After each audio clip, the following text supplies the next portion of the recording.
Fala doutor, fala doutora.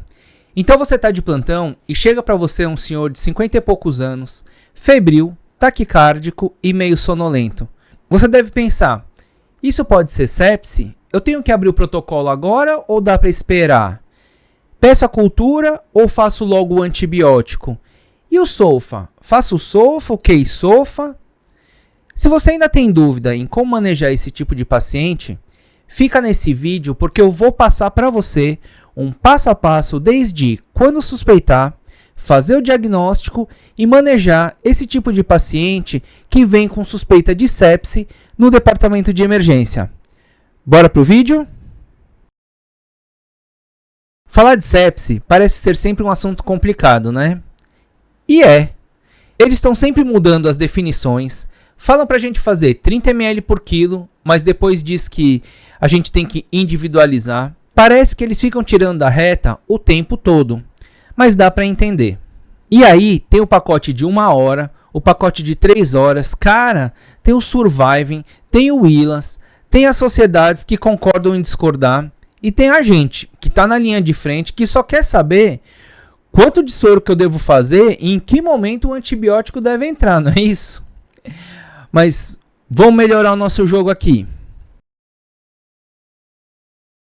Então, tudo começa pelo começo. Como vamos saber se aquele paciente que chega para você com febre, ele pode ter sepse? Você sempre vai desconfiar. Assim como todo paciente que chega para você com dor no peito, você pensa que é infarto, todo paciente que chegar com febre para você no departamento de emergência, você vai pensar que isso pode ser sepse. Aqui é que vai entrar aqueles scores de triagem que você já deve ter ouvido falar.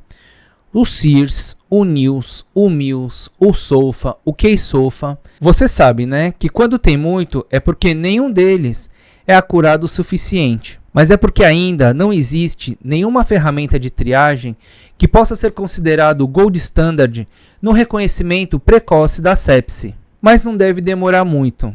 Eles estão fazendo várias pesquisas com machine learning e com as IAs, as inteligências artificiais, se espalhando e se popularizando. Logo a gente vai ter uma Skynet que vai fazer o reconhecimento precoce do paciente com sepse. Então, como é que você vai fazer a identificação precoce do seu paciente com sepse?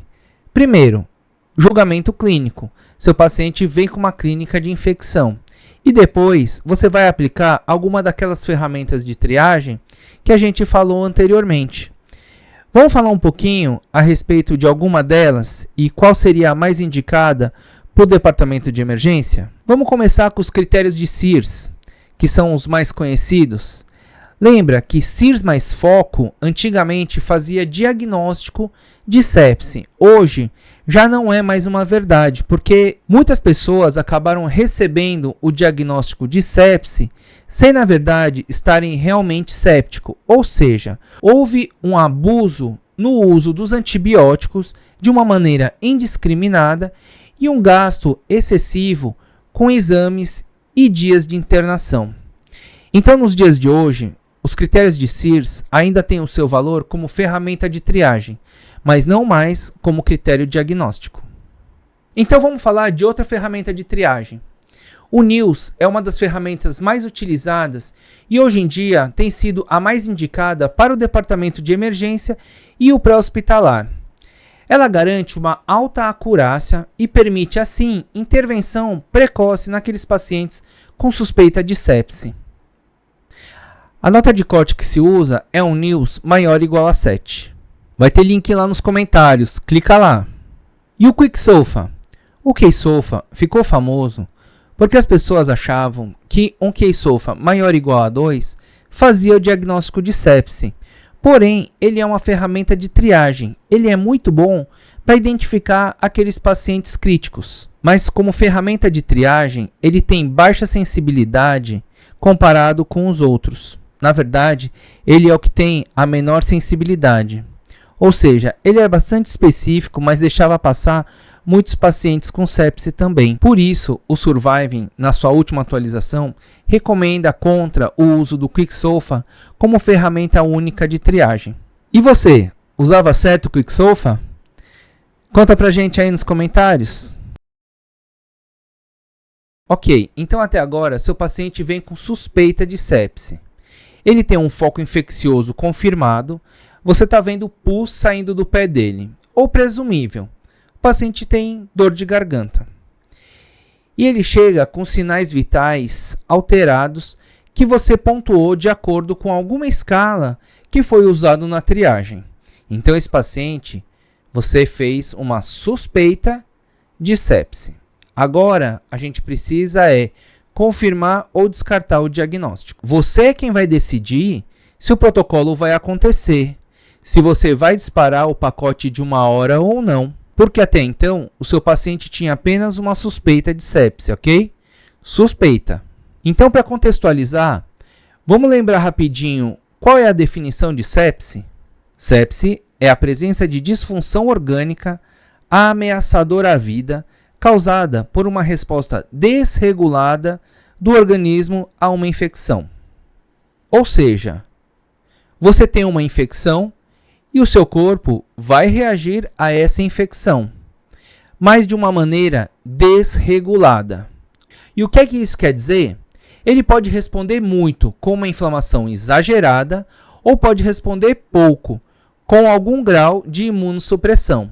E tudo isso leva a uma alteração do funcionamento de algum ou alguns órgãos e sistemas. Dito isso, o padrão ouro no diagnóstico da sepse é um score de SOFA maior ou igual a 2, que indica disfunção orgânica. Mas o problema é que ele necessita de parâmetros laboratoriais, o que não é nada prático, já que leva um tempão para sair esses resultados. E se o objetivo é identificar os pacientes o mais rápido possível para que se possa começar o tratamento o quanto antes, isso não é nada prático. Por isso, a gente vai se basear para fazer o diagnóstico nos critérios amplos de disfunção orgânica. Sim, você ainda vai pedir os exames, mas não vai precisar esperar o resultado para fechar o diagnóstico de sepse e aí só então começar o tratamento. Não. As principais disfunções orgânicas são hipotensão, oligúria, relação PF menor que 300 ou necessidade de oxigênio para manter saturação maior que 90%, contagem de plaquetas menor que 100.000 ou redução de 50% no número de plaquetas em relação ao maior valor registrado nos últimos 3 dias, lactato acima do valor de referência, rebaixamento do nível de consciência, agitação ou delírio, aumento significativo de bilirrubinas, maior que 2 vezes o valor de referência. Assim, aquele vozinho que estava tratando uma ITU em casa e chega para você sonolento, você vai considerar ele séptico, independente de quanto ele vai pontuar no SOFA. E também, aquele paciente que estava tratando pneumonia e chega para você hipotenso, você também vai considerar que ele tem a sepse, mesmo antes dos exames. Então, se seu paciente tem qualquer disfunção orgânica relacionada a uma infecção, suspeita ou confirmada, você deve considerá-lo como sepse. E o lactato? Existe uma recomendação fraca que se solicite o lactato na entrada desses pacientes. E nesse contexto, se ele vier alto, maior que 2 mmol por litro ou maior do que 18 mg por decilitro, ele também entra nos critérios amplos de disfunção orgânica. Agora que você fez o diagnóstico de sepse, você poderia calcular o Q-SOFA para saber se o seu paciente é só grave ou ele é muito grave. Porque se ele tiver 2 ou mais disfunções, o risco de morte é maior. Na prática, se você tiver só uma vaga de UTI e precisar decidir quem é que vai primeiro, o Q-SOFA poderia te ajudar. O que tivesse maior pontuação poderia ter prioridade. Mas claro que seu julgamento clínico é soberano. Então beleza, esses foram os critérios para fazer o diagnóstico de sepse. Mas e quanto ao choque séptico? E aí, você sabe dizer qual a diferença entre sepse e choque séptico? Fácil. Choque séptico é aquele paciente que teve sepse e chocou. Errado você não tá. Mas vamos melhorar isso aqui. Ei, você que chegou até aqui, espero que esteja gostando do nosso vídeo. Se você ainda não é inscrito no nosso canal, considere se inscrever agora. Clica aqui no botão embaixo do vídeo E aproveita, já deixa seu like. Vamos continuar. Mas então, qual é a diferença entre sepse e choque séptico? Lembra daquele seu paciente que chegou com pneumonia e hipotensão? Esse paciente tem sepse, beleza? Então você começou sua expansão volêmica, 30 ml por quilo, ou quanto você achou que ele deveria receber, e mesmo assim ele continuou hipotenso. Então você começou noradrenalina para manter uma PAM maior ou igual a 65. E ainda assim, ele continuava com lactato alto, maior que 2 mmol por litro ou maior do que 18 mg por decilitro. Então esse paciente, agora você pode considerar que ele tem choque séptico. Na nova definição, eles incluíram a definição antiga, que era hipotensão refratária a volume com necessidade de droga vasoativa, incluíram também a hiperlactatemia. Então seu paciente tem choque séptico quando ele for refratário a volume, com necessidade de droga vasoativa e ainda se mantiver com hiperlactatemia. Beleza, galera? Dúvidas, angústias, incertezas? Divide com a gente aqui nos comentários. Agora vamos entrar na parte em que a gente começa a manejar o paciente com sepse. No guideline é onde a gente dispara o pacote da primeira hora. Mas não vamos nos preocupar com esses nomes. Eu vou deixar nos comentários o link dos guidelines para vocês lerem. Agora, vamos voltar para o nosso passo a passo. Bom, você fez o diagnóstico de sepse, fez o seu exame físico, solicitou aquela bateria de exames. Agora, você vai decidir se ele vai precisar fazer volume e em que momento a gente vai começar o antibiótico. Como assim? Não precisa fazer volume para todo paciente séptico? Não, somente naqueles hipotensos e que tem lactato alto. Então você decidiu fazer soro para o seu paciente, mas quanto de soro você vai fazer? Qual é o soro que você vai fazer? Em quanto tempo você vai fazer esse soro? Você já ouviu aquele pessoal que faz assim? Faz 1000 ml aí, porque ele é jovem, ele aguenta. Ou faz 500, né, vozinho?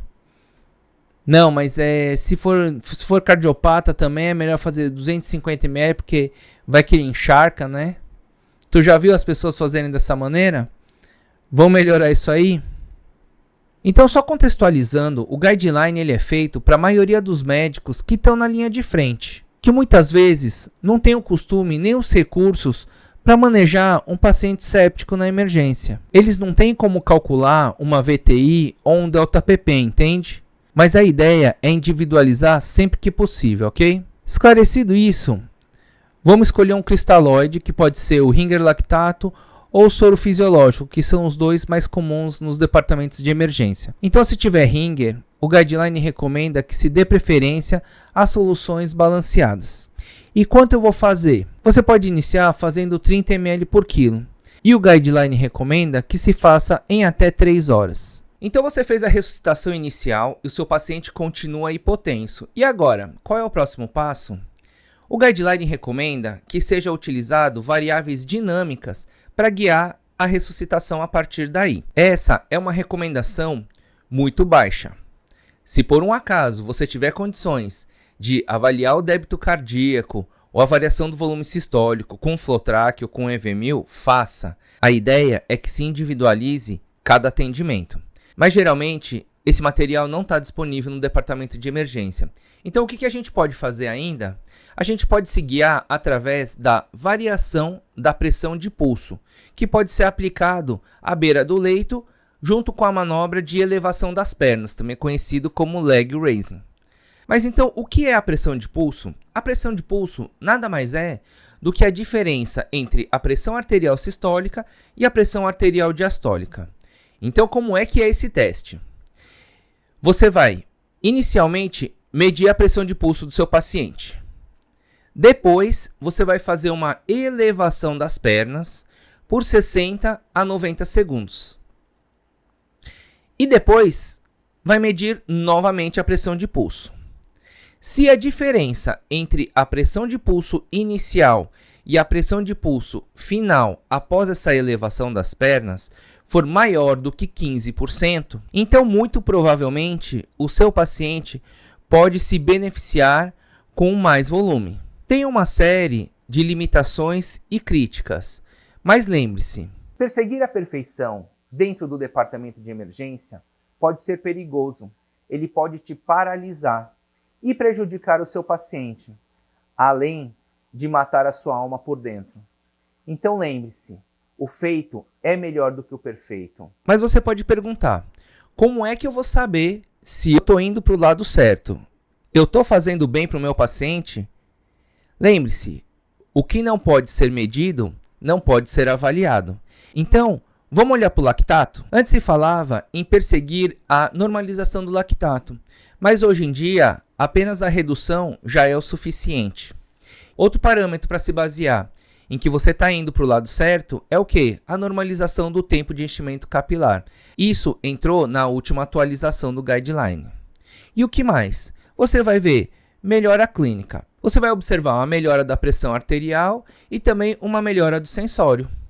Você deve estar indo para o lado certo. Mas doutor, após tudo isso, o seu paciente continua hipotenso. E agora? Faço mais soro? Então você já fez a reposição inicial, você já fez os ajustes posteriores e seu paciente continua mantendo uma PAM menor ou igual a 65. E aí, o que é que você vai fazer? Você vai iniciar uma droga vasoativa. Agora é que entra a norinha velha de guerra, tá certo? Mas se liga, você não pode deixar seu paciente hipotenso durante muito tempo. Galera, aqui a gente vai furar o guideline. Por quê? Você não pode deixar o seu paciente hipotenso durante muito tempo. Então, depois de 30 a 40 minutos, você vê que seu paciente não está melhorando. Pelo contrário, ele está piorando. Inicia a droga vasoativa rapidamente, ainda dentro da primeira hora.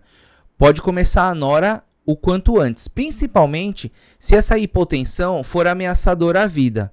Aí você entra até mais precocemente a noradrenalina e titula para uma PAM que seja maior ou igual a 65, tá certo? Isso quer dizer o quê? Que você não deve esperar 3 horas fazendo volume de acordo com todo o passo a passo que a gente colocou se o seu paciente está afundando. Então, nem que você inicie a ressuscitação inicial e inicie a droga vasoativa, elas vão correr concomitantemente. E você continua o quê? Fazendo a expansão volêmica do seu paciente e titulando a noradrenalina, seja ela para mais ou para menos, para deixar a PAM em torno de 65, ok? Ah, mas vai demorar até eu chamar o cirurgião ou até preparar o material para passar um acesso central e começar a noradrenalina. A recomendação é que se inicie em alguma veia próxima à fossa antecubital. Beleza, doutor, entendeu? Ficou um pouco complexo, mas lembre-se, o guideline guia. O doutor é você. Isso daqui é um passo a passo, mas não é uma receita de bolo. Não entenda dessa maneira, ok? Seu julgamento é fundamental. E agora, doutor, seu paciente continua hipotenso. Você já fez a ressuscitação inicial, ele continua hipotenso. Você já fez os ajustes posteriores, ele continua hipotenso. Você iniciou noradrenalina, ele continua hipotenso. Então, quando você chegar próximo a uma dose de noradrenalina de 0,5 micrograma quilo minuto, é o momento em que você inicia uma segunda droga vasoativa. E a de escolha é a vasopressina, ok? Mas calma, doutor, ainda não acabou. Seu paciente continua afundando com sinais de baixo débito cardíaco. Nesse momento, você deve pensar em iniciar um inotrópico. E a droga de escolha é a dobutamina. Doutor, arrume o ultrassom e venha aprender a fazer POCs com a gente, ok? Tá muito difícil? São muitos detalhes para prestar atenção, né? Mas eu espero que eu tenha conseguido te ajudar a organizar um pouquinho o raciocínio. Agora, e o antibiótico? É para quando? Então vamos falar de antibiótico. A ideia não é te mostrar qual antibiótico que você vai utilizar em cada caso. O antibiótico que você vai usar para sepse pulmonar, o antibiótico que você vai usar para uma sepse urinária, não. A ideia é discutir aqui em que momento o antibiótico deve ser iniciado, tá certo? Houve uma mudança. É porque antes a indicação acabou gerando um uso indiscriminado dos antibióticos. Então, a indicação de iniciar o antibiótico ainda na primeira hora continua válido. Mas agora, você deve ter certeza ou uma suspeita muito forte que o seu paciente tenha sepse. Porque antes, na indicação anterior, pensou em sepse, inicia o antibiótico e depois, se não confirmar, suspende. Mas você sabe como é difícil a gente suspender antibiótico no nosso meio, em que a gente não consegue nem rodar uma cultura, e procalcitonina é uma coisa que a gente só ouviu falar.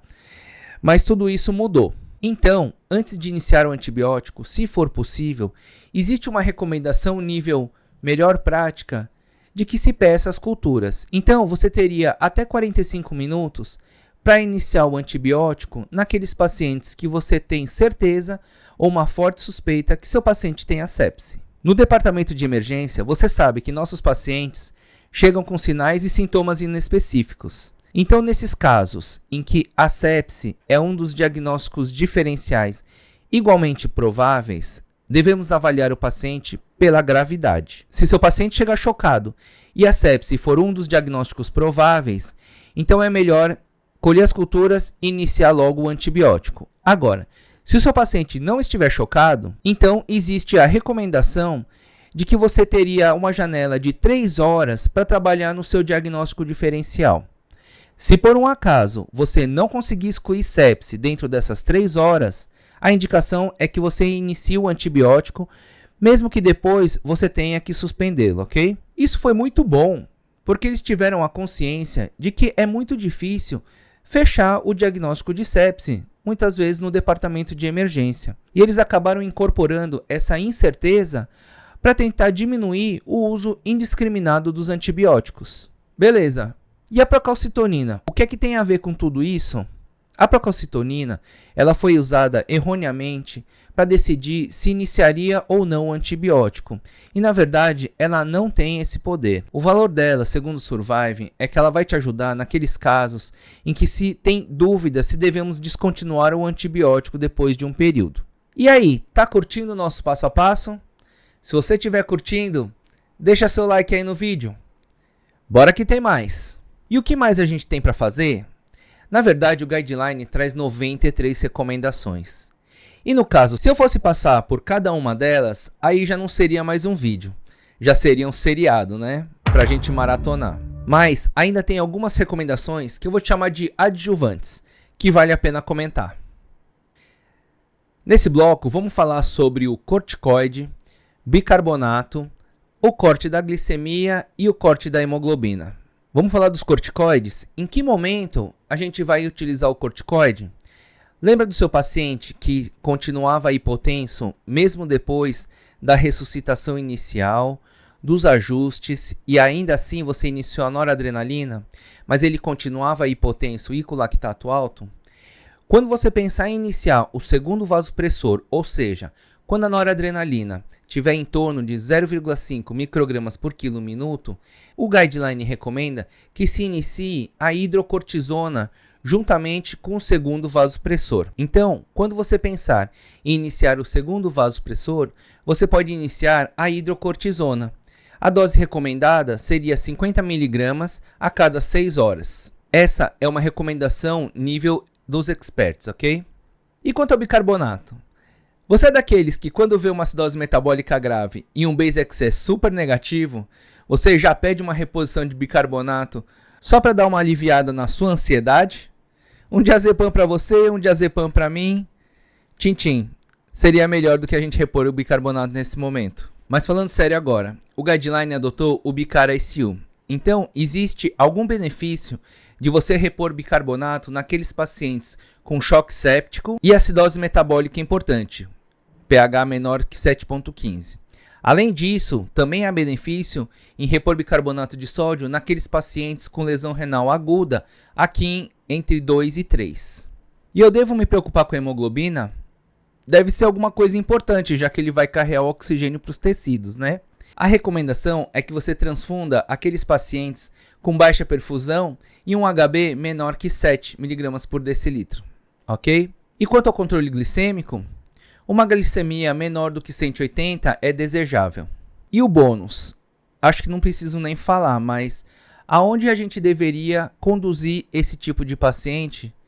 Claro que num ambiente de cuidados intensivos. Então, como eu disse, ainda tem várias recomendações que valem a pena ser lidas.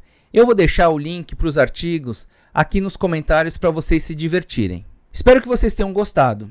Eu gostei demais de fazer esse vídeo e eu também aprendi muito.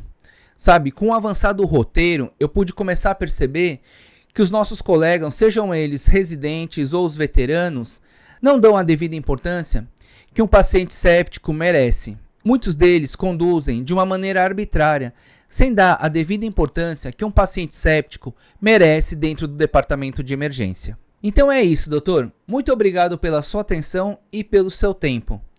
Deixe suas impressões aqui nos comentários para a gente poder bater um papo.